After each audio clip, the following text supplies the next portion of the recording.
हाय बच्चों, शुभोदय।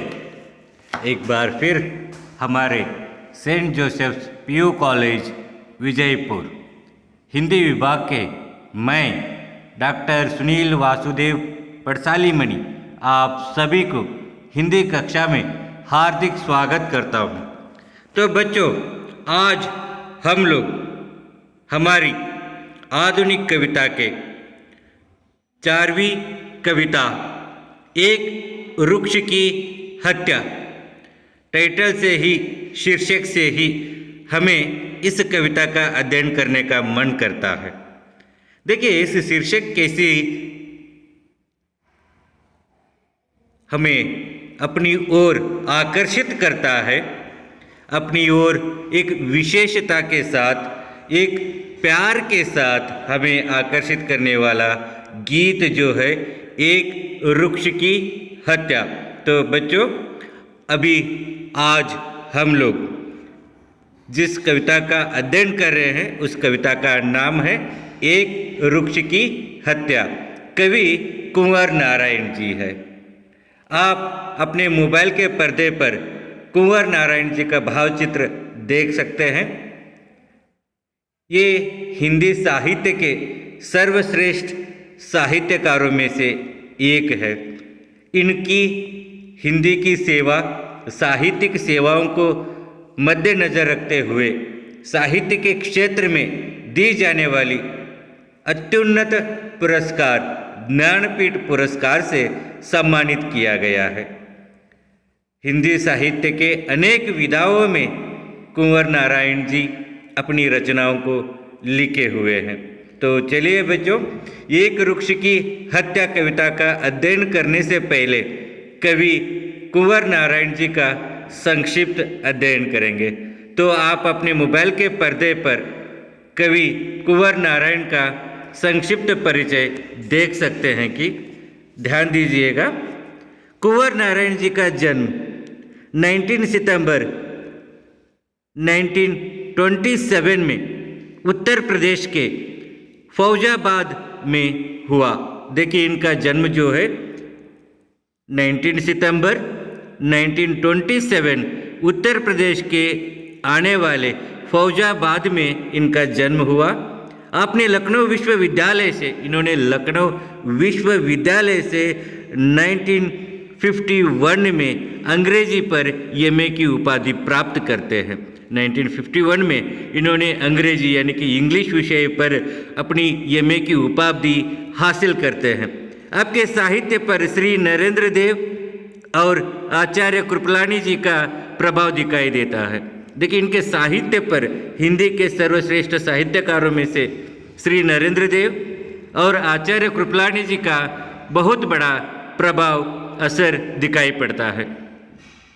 आपका पहला काव्य संकलन कुंवर नारायण जी का सबसे पहले जो एक काव्य संकलन प्रकाशित हुआ जिसका नाम है चक्रव्यूह, जो चक्रव्यूह 1956 में प्रकाशित हुआ।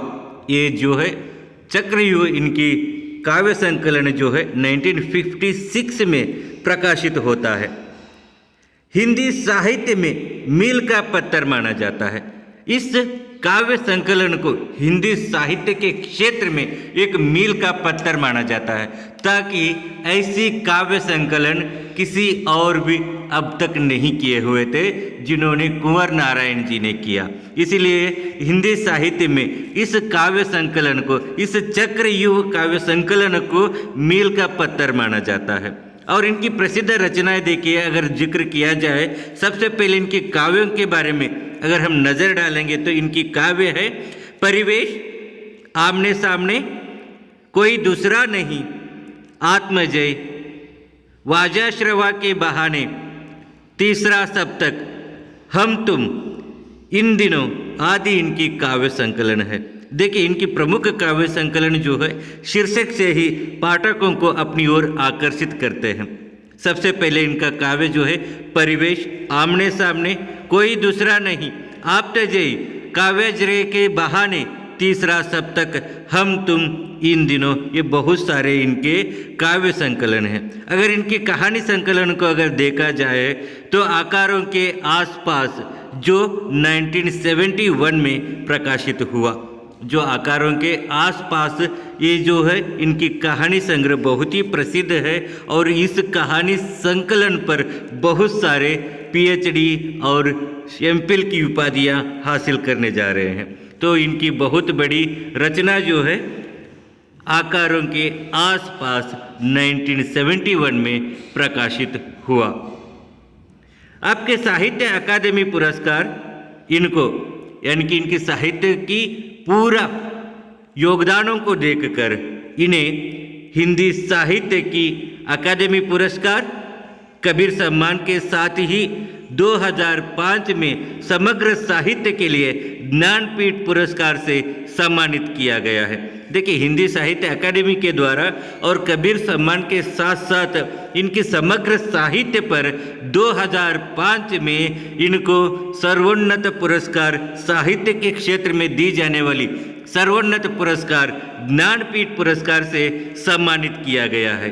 आपकी साहित्यिक सेवा के लिए भारत सरकार ने भी इनकी पूरा साहित्यिक सेवाओं को मद्देनजर रखते हुए भारत सरकार ने भी 2009 में पद्म भूषण की उपाधि से विभूषित किया। देखिए, इनकी समग्र साहित्य, हिंदी साहित्य के क्षेत्र में इनकी योगदानों को ध्यान में रखकर भारत सरकार ने 2009 में पद्म भूषण की उपाधि देकर इन्हें सम्मानित किया, विभूषित किया है। तो ये रहा इनका संक्षिप्त परिचय। इस कविता के बारे में आज इन जो कविता हम लोग पढ़ने जा रहे हैं, एक वृक्ष की हत्या, इसके बारे में उनका क्या कहना है, इस कविता के जरिए वे क्या संदेश देना चाहता है, इस कविता को हम लोगों के लिए क्यों रखा गया है, हमारे पाठ्यक्रम में इस कविता का अगर जगह मिला है तो किस उद्देश्य से मिला है, इससे हम क्या सीख सकते हैं, इसके बारे में कुछ विचार यहाँ पर प्रस्तुत किया जाता है। आप अपने मोबाइल के पर्दे पर भी देख सकते हैं, थोड़ा ध्यान दीजिएगा। प्रस्तुत कविता एक वृक्ष की हत्या में कवि कुंवर नारायण ने वृक्षों की प्रति अपनी संवेदना जताई है। यहाँ पर कवि कुंवर नारायण जो है यहाँ पर एक वृक्ष के प्रति अपनी संवेदना जताई है। जितना उन्होंने प्रकृति के बारे में अपना विचार रखते हैं, जितना उनका प्यार है, ये एक वृक्ष से ही पता चल जाता है। उनके प्रति प्रकृति के अंदर कितना भरपूर प्रेम है। एक वृक्ष की हत्या होने के बाद उनकी किस प्रकार पीड़ा रही, यह बताने का विचार इस कविता के जरिए कुंवर नारायण किए हैं। बचपन से ही कवि जिस वृक्ष को देखते थे, उसके न दिखने से उस वृक्ष की याद में खो जाते हैं। जो बचपन से ही जिस वृक्ष को वो देखते थे, जिस वृक्ष के नीचे खेलते थे, जिस वृक्ष की छाया में वे बैठा करते थे, वो वृक्ष आज उनको नहीं दिखाई दिया।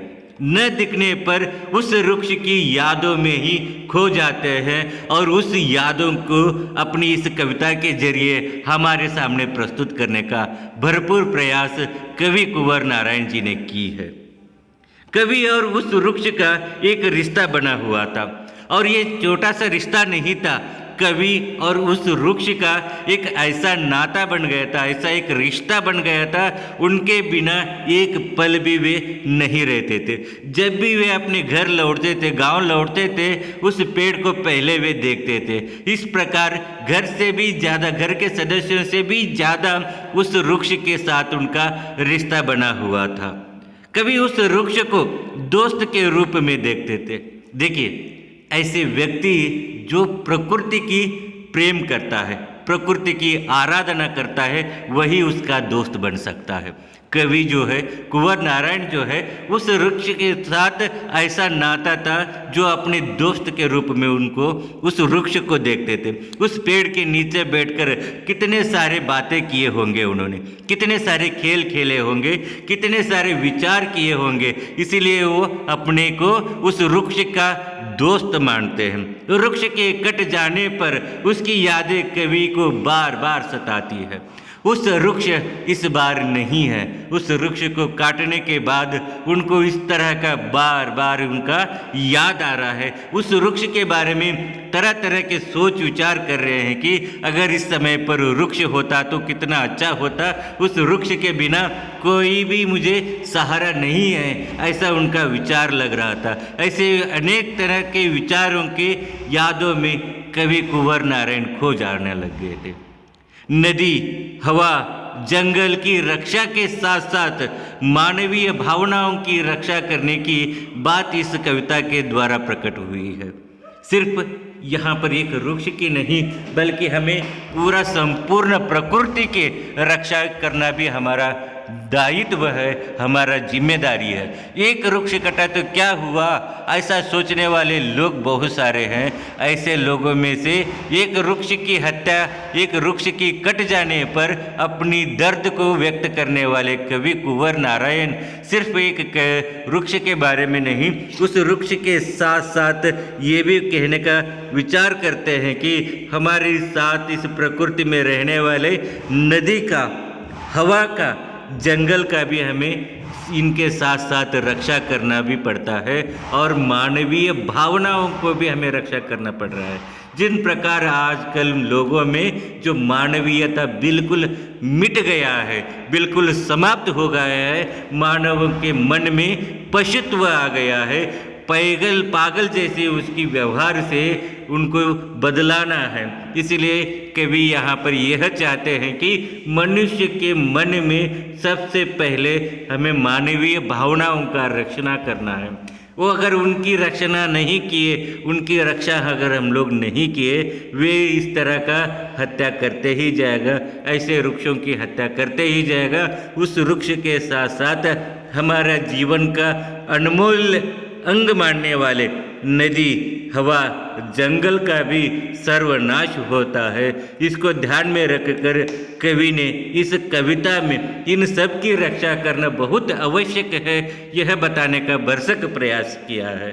तो ये इनकी संपूर्ण कविता का कुछ विचार यहाँ पर उन्होंने व्यक्त किया है। तो आज की इस कक्षा में हम लोगों ने ज्ञानपीठ पुरस्कृत हिंदी साहित्य के सर्वश्रेष्ठ साहित्यकारों में से एक कवि कुंवर नारायण जी का संक्षिप्त परिचय हमने देखा।